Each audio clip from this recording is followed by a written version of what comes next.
it has been a shocking downfall for Bear Stearns. Over 83 years, the company was profitable through the Depression, through war, even through 9/11. But it just underscores that this credit crisis is a totally different animal. A rescue plan for battered mortgage giants Fannie Mae and Freddie Mac. It reads like something from another time, an old-fashioned run on the bank. Consumers already smacked by high gas prices, now fearing the safety of their life savings at dozens of other troubled banks all across the country. Our capital markets are functioning efficiently and effectively. Okay. The capital markets are not functioning efficiently. We've had all of these people that supposedly have their fingers on the pulse. They know what's going on in the economy, and they keep telling us that everything's going to be okay. But clearly, as the situation has deteriorated, they have continued to gamble at higher and higher stakes. When you get down to it, houses can't go up in price any faster than incomes over long periods of time. Eventually, nobody can afford to buy a house. IndyMac is the latest casualty of the foreclosure crisis, which, in fact, it helped create in part. Their business was to offer mortgages to people with no documents. They didn't have to prove they had a job or income. As long as the house continues to go up in value, this works very well for everyone, especially the bank, because the bank makes more on the fees than it does on the interest. They were making so much money. The banks were making money. The banks were selling these loans that were no good. They didn't have to worry about it to the securities companies. They were selling it to investors. Everybody was making money and everybody was thriving, which made the economy look like it was thriving. Once you get drunk on the power of all this earnings capacity that comes from these fees, there's a tremendous desire to keep the game going. And eventually you run out of people that can actually make the payments, so you start fudging the numbers a little bit. There have been homeowners that have inflated their incomes. There have been appraisals that have been inflated. The $300,000 house that is written down on the appraisal sheet as being worth $450,000. It's really not. You would fill out a form and you would say, I have an income of, $400,000 a year. They say, you do fine, just sign right there. Because they're being paid not by the veracity of the information, but by the consummation of the deal. Wall Street and these investment bankers have taken hundreds of millions of dollars out of the system annually. Today, lawmakers grilling two former Wall Street CEOs about why they were paid millions, in some cases hundreds of millions, when their companies lost billions thanks to their subprime exposure. You know, you have people like Angelo Mozillo that has collectively cashed out nearly $500 million worth of stock options over the last 3 or 4 years. CEO's pay structure encouraged some risk-taking that actually led to the subprime-related losses. The problem is that price appreciation was a phantom. It never really existed. So now the prices are coming back into line with income and earnings power, but the debt's still there. And that's a big problem, because as that debt starts to default, the people who own that paper now own a house instead. The problem is the house isn't worth what they gave you for it. So now they have a real loss that has to be recognized, and that's creating additional problems in the economy. So we have these bankers who have their hands out screaming that they need to be bailed out.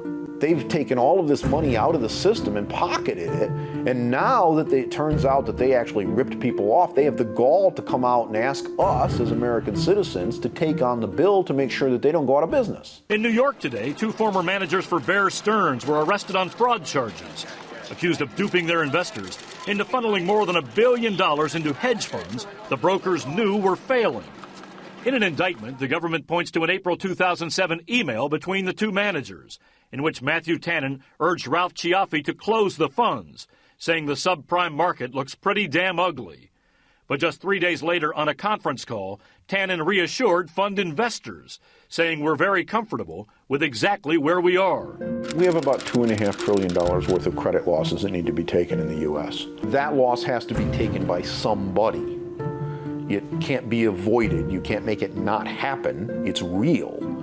It is the result of the contraction in home values back down to the point where they become affordable by the average person. And I just came from the stock exchange, Brian, where the question isn't whether another bank will fail, but which one and when. Either the people who originally suffer it will take it, which is going to be split between banks, investment banks, investors, and homeowners. Or we can try to shove it off onto somebody else. Well, the only somebody else is the government. But if you transfer it onto the government's balance sheet, you haven't really given it to somebody else. You've given it back to yourself because you are the taxpayer. Okay, at the end of the day, the government gets its money from you in the form of taxes. One thing seems certain: more of our taxpayer dollars are going to be used to prop up Freddie Mac and Fannie Mae. If we allow this to occur, if we take the debt, the bad paper, if you will, that exists in the housing market and in the commercial credit space, and we put it onto the balance sheet of the American taxpayer, we are going to create a situation in this country where your personal costs to operate your household are going to shoot the moon in ways that you can't even begin to imagine. The reason we had a depression was not because the stock market collapsed. We had a depression because the credit market fell apart, and that was because we had allowed, over the preceding 10, 15 years, a tremendous amount of speculative froth to build up in the granting of credit that should have never been given. The reason we didn't suffer a potential collapse systemically during the Depression was because we were able to ring fence off the essential functions of our government and leave it essentially immune to what had happened to the rest of society. And so unemployment went to 20%, but the United States as a government continued to function. As you try to evaluate whether or not these risks are real, what you have to ask yourself is this: has anybody told you the truth so far about where we are? Real estate is local. It's not a bubble. Inflation pressures appear to have abated somewhat. The economy's growing. People are working. Or have they come out and said it won't affect the economy? Subprime is contained. There's not a lot of evidence to indicate that it's spread over into the rest of the economy. We have a choice to make as Americans. It's a very serious choice, possibly the most serious that this nation has ever faced. If we take the risk of destabilizing the government that we have enjoyed and our way of life that we have enjoyed for 225 years to try to bail out a bunch of people who committed fraud, I don't think that's a good trade. And that's the choice that we have. We're in a mess. How do we get out of it? Well, we could start by telling the truth. Where will the money come from if, in fact, we have to use the backstop? As I said to you... Where is the money going to come from if you have to put it up? Well, obviously, it'll come from the government, but I would say this... Who is the government? The taxpayer.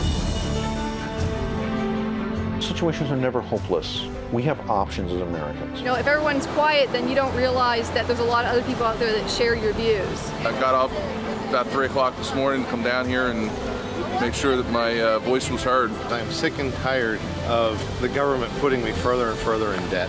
We need to make sure the politicians know that we're going to vote our wallets, but not for a handout, but for the safety and the security of our republic. Whenever I make a mistake, no one gives me free money. They're getting, what, tens of millions, maybe hundreds of millions in bonuses.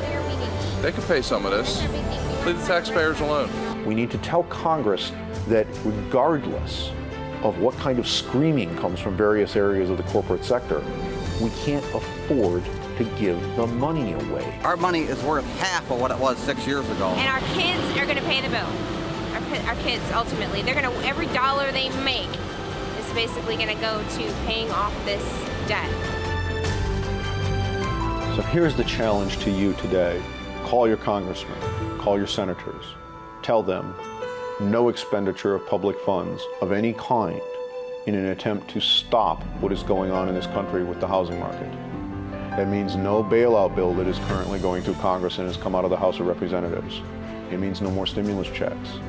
It means no attempt to help investment banks or commercial banks that have made millions and millions of dollars, nor the speculators who have made millions of dollars, nor, unfortunately, those people who just got caught buying a home at a bad time. It means not allowing the government to take the desperation of the home flipper in California or Florida who has 5 houses and is slowly drowning as his payments escalate and turning it into the desperation of the government. Down that road lies great risk, a risk that we cannot afford to take.